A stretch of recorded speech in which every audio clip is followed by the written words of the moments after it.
Hey, engineering and robotics students, you are in an honors level class. You should already know that because we talked about that last year when you were signing up for courses. So it is a 5.0 class, meaning it's going to be fairly rigorous. It's going to concentrate on engineering and robotics. If you are on a robotics team in the robotics club, you'll have a great deal of time to work on your robot. If you're not in the if you're not in the robotics club, you'll have some curriculum and some projects and some activities to work on. If you haven't been in the robotics club but want to join this year, that's fine as well. You can always come on board no matter what grade level you're in. So let's go through this syllabus. So talked about the course overview. We're going to be doing some prototyping, working in engineering concepts, along with integrating some robotics concepts, a little bit of competitive robotics club, with some curriculum work in robotics and engineering. My course expectations, y'all have heard these 2, 3, this is maybe now the 4th time you've heard this, so they're still the same. But I still want to reiterate them just in case you forgot over the summer. Be on time, on task, and prepared to learn every day. Y'all know how I feel about this. You're not running into my room at the last second. I want you in the room, preferably logging into your computer before the bell rings. On task, you're doing that bell work right away at the beginning of the period. You're working on the projects and activities that are assigned. If you have questions, definitely feel free to ask, but make sure you're listening to directions when they're being given. And being prepared to learn every day. So I get that people go through stuff and you got stuff going on and maybe you're distracted because of a test or what have you. That's fine. Just, make sure you're talking to me and communicating with me about those things. Keep all electronic devices away unless you're told to use them. This is going to be a little bit of a shift from years past. I really don't want to see your phones. Not really ever, unless you ask me and have approval to take pictures or take a video or something along those lines, but they really don't need to be out. Everybody has a computer they can access in that classroom to do any sort of research, so you don't need your phones. And when I say put them away or out of the way, I want them in your backpacks would be the best case. Your pocket, sure, but your pocket also allows you to still get your notifications and still have the urge to check those. So I'd really like them in your backpack, please. Be responsible for your own learning. We've talked about this every year in the class. Being responsible for your learning looks like a lot of different things. Asking questions when you have them, doing some research if you need to get caught up, asking somebody what you missed from the day before, studying for tests, quizzes, doing your best on your projects. So that's kind of in general what being responsible for your own learning is. So you guys are all juniors and seniors. So by this point in time, you got a pretty good grasp of what you need to do to get the grades you want and achieve to the learning level you want. Respect your teacher, classroom, and other students. That once again is not talking out of turn, but being respectful when you do talk. Don't put other people down. Don't talk negatively about yourself, and then making sure you're respecting the classroom and all the cool stuff that we have in here. Especially with the robotics, there's a good amount of money in all of our robotics equipment. And so if you don't know how to use something, ask or do some quick research, but don't just start slapping parts together, plugging it in, and running it, because that's how things get wrecked. Trash goes in the trash can. You guys all know 3 trash cans in the room.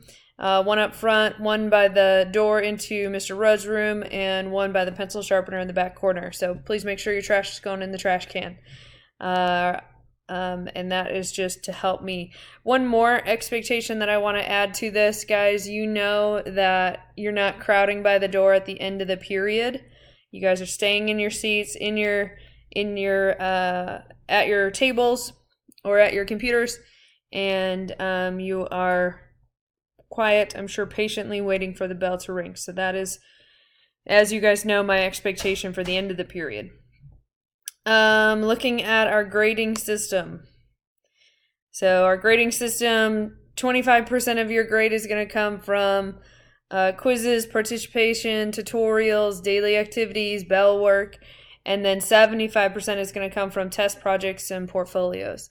We are going to continue adding on to your online Weebly portfolio, so that will be at least a few grades.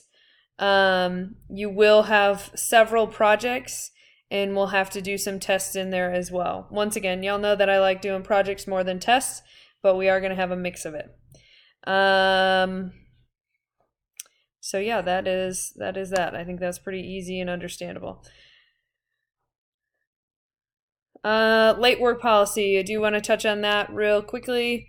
Same policy as last year, 10 points a day for every day that it's late, up to 5 days. After 5 days, it's a 0.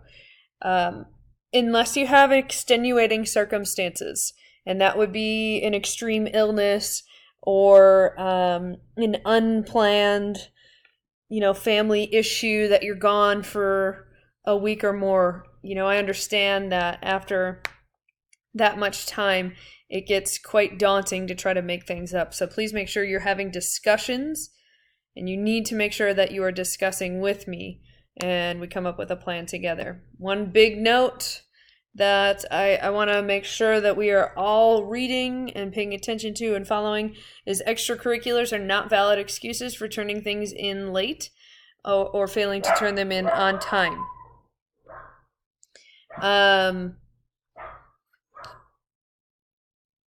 So turning things in late after you've missed school because of an extracurricular activity is not okay. Y'all know that the student manual says that if you're gone for extracurricular activities, your stuff's got to be in before you leave.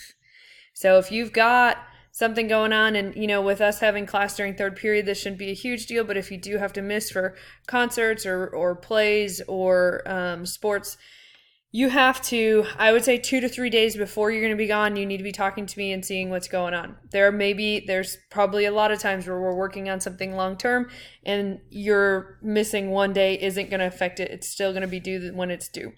But you do need to make sure we're having those conversations. Being gone for an illness is very much different. So you get 1 day for each day that you're gone.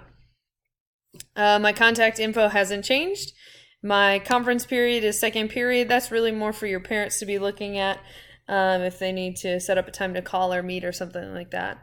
But you can always email me, and you can always get on Schoology and message me that way. One thing that's changing this year for materials here, as you see, pencil and headphones or earbuds that plug in, you don't need to buy an engineering notebook. I went out and purchased a whole bunch of notebooks at the end of the year last year. So I have a notebook for you guys, each one of you. Hooray, yay. And we'll get those distributed probably the second week of school. Our tentative calendar here has a lot of different units. You can see introductions make up the first lot of it. And then when it says the game, it's talking about the VEX game for this year. So we're going to use VEX robotics equipment. Each year, the competition game changes, and so a lot of our stuff will revolve around that game and those different objects to manipulate and the different things that you need to do for that. So this is the syllabus. If you have any questions, ask Miss Rogers or send me an email, and there is a half-sheet syllabus acknowledgement form that I want you guys to take home. And I want you to show your syllabus to your parents, and I want your parent or guardian to sign that and fill that out for me. I'd like those back in a week. All right, guys. Thank you.